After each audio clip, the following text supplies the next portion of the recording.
What's up, Raptors fans? Welcome to the Warriors Report. For today's video, I will be taking a look at three centers the Raptors should target in free agency. Now, we know Serge and Marc Gasol, ever since they've left a gaping hole at that center position. Aaron Baines has clearly not worked out. And although we're doing a lot better with guys like Freddie Gillespie and Khem Birch, realistically speaking, they're not starting centers in the NBA for most teams anyways. So before I get into the details of the video, I need you to do me a favor. Give this video a thumbs up. When you do that, it helps reach a larger YouTube audience. More people get to see this video. And if you could hit that subscribe button as well, it really helped this channel grow. You get a lot of Raptors content on here and in-depth analysis as well. So with that being said, let's get right into it. So having a look at the free agent market here, it's not that great, let's be honest. Now, Serge Ibaka obviously jumps at you. He does have a player option, and it would be amazing if he could return to the Raptors, but I don't know if he would. You know what? The Raptors kind of lowballed him by not giving him that extra year he wanted. That was the reported rumors of why he left. He wanted that second year on his contract, and we know the Raptors were trying to save room for Giannis, so they refused to give him that second deal, and Serge left to the Clippers. So it would be ideal to have Serge back, but I'm going to leave him off this video just because we know what Serge brings. I want to take a look at three different guys. So I want to look at the next screen here as well. And these guys you see on the bottom of the screen, there's some other guys we could target, but I'm going to get right into it. So the first guy the Raptors, I believe, should target, as mentioned by Chris Haynes of Yahoo Sports. The Raptors, along with a couple other teams, are reportedly interested in Jarrett Allen.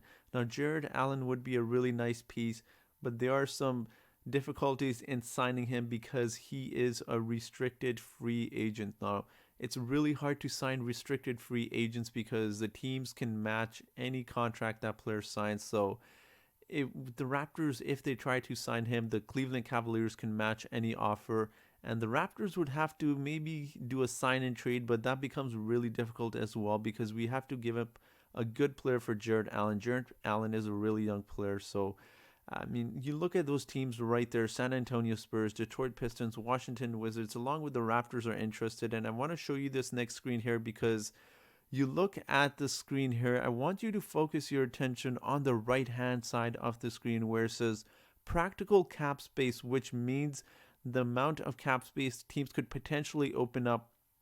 Now, the Raptors could have around $34 million in cap space, so they'll be some of the top spending team. But as I mentioned, San Antonio was one of those teams mentioned on those reports. They have 52 million, which is a lot. Detroit Pistons as well are on this list. They don't have as much, but 21 million in cap space as well, so they could potentially target him.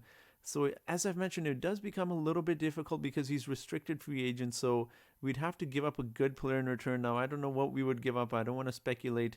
It's really hard to give up any of our core guys. Obviously, we're not giving those up, but it would be hard to kind of gauge what the Cleveland Cavaliers would want. They obviously want to keep him. That's why they traded for him in the first place. But I do want to take a look at his stats here and why he would fit the Raptors. Now, looking at his stats right away, you look at his rebounding. He solves the rebounding issue for the Raptors.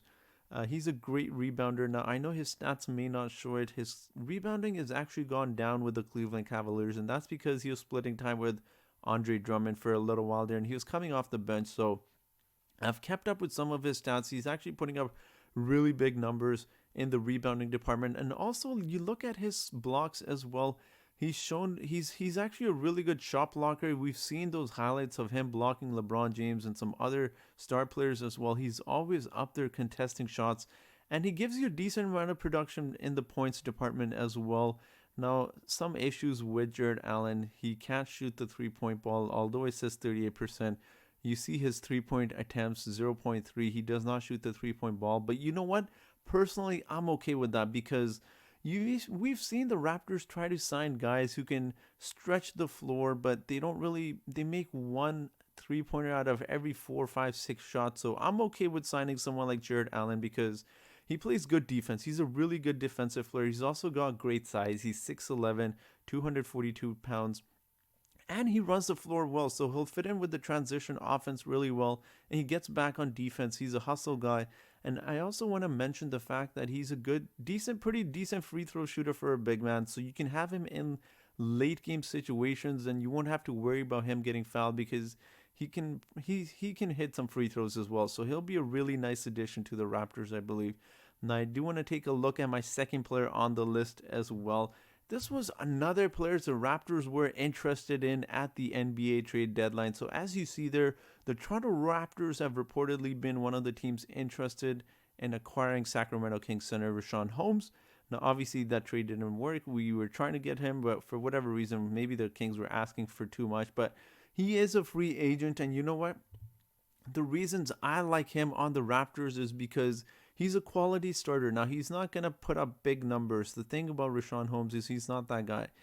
As you see with his statistics, they're nothing eyeballing. 12.3 points, 8.9 rebounds, 14.1 points this season.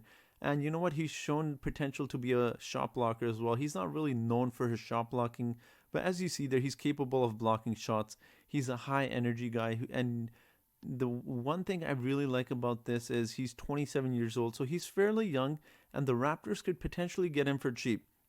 He's not. I don't see the Raptors. I see Raptors being one of the few teams maybe being interested in him. I don't see a huge market for someone like Rahsaan Holmes. He's a nice player, don't get me wrong, but I don't see him asking for more than 10, 12, 14 million maximum. So we can get him on a nice cheap deal, and he's a high energy guy who runs well with the team. I've seen highlights of him. He can get those putback dunks. He brings a lot of energy to the team. He can run the floor as well, so he moves well. We can use him in pick and rolls, switch on defense, and he'll be a decent player for the Raptors. I don't want to overhype him.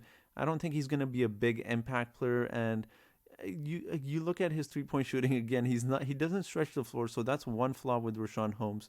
But I really like his field goal percentage here. You look at the last couple seasons, 64% from the field for a big man is really good. He's hitting those 2-point shots. He's getting you buckets when he's getting the ball as well, so which is great. Now, I do want to mention, I know a lot of fans want Raptors to sign someone who stretches the floor, but when you watch the Raptors team, just how their offense works, it's more of Pascal, OG, and Fred VanVleet or Kyle Lowry.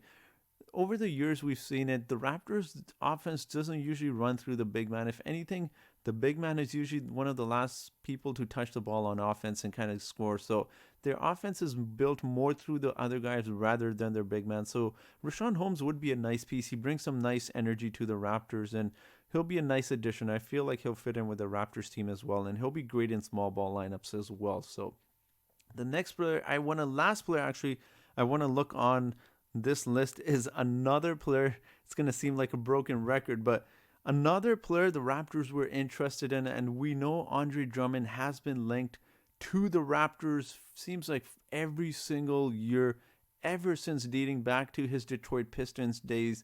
We heard about potentially Jonas Valanciunas going to the Pistons and Andre Drummond coming to the Raptors, and obviously that didn't happen. But even this year, the Raptors and Cleveland Cavaliers discussed a potential Andre Drummond trade. Now, obviously, his salary was a big issue there because he was making $28 million, so it became really hard to trade for him. And he ended up signing with the Lakers. We know that. Now, a lot of people I know right off the bat are not going to like this because Andre Drummond has had questionable plays. He tries too much on offense. He does things he shouldn't be doing as a big man, tries to dribble the ball, and does different things, but we can't ignore the fact that he is one of the best rebounders in the game. Look at his numbers alone there. 16 rebounds there. His career high is absolutely insane. I can't remember the last time the Raptors had someone averaging such huge numbers in the rebounding department. It would be great. He would solve our rebounding issues right off the bat. And the thing with Andre Drummond is he solves your rebounding issue as well, but he's also a really big body. He's, I believe, 275 pounds. So although he's not the greatest defensive player, he's a big body you can put on guys like Joel Embiid, Nikola Jokic, other guys as well. So he'd be a big body you can use up there. Now, obviously, he's going to get a lot of attention in free agency.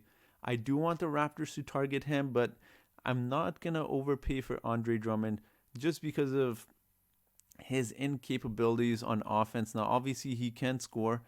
As you see there, he can't shoot the three, but he does have some really silly players there. So if the Raptors could target him for an affordable price, I'd say go for it because he's one of the best rebounders in the game. And you know what? We've seen with Kem Birch and Freddie Gillespie alone of how much rebounding helps a team. You saw what Aaron Baines was doing, and then these two guys come in, and Kem Birch and Freddie Gillespie, and how big of an impact that has just with those guys alone. Could you imagine what the impact would be if we got someone like Andre Drummond just being a beast out there? I mean, he's had a few seasons there where he's had 5 offensive rebounds.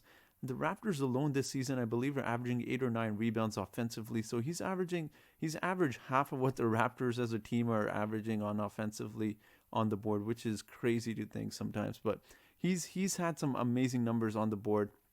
Now he's not known for his shot blocking, but again, he can block shots. Now obviously, as we see there, he's got definitely some shortcomings there. He can't shoot the free throws, so that's an issue if we do sign Andre Drummond.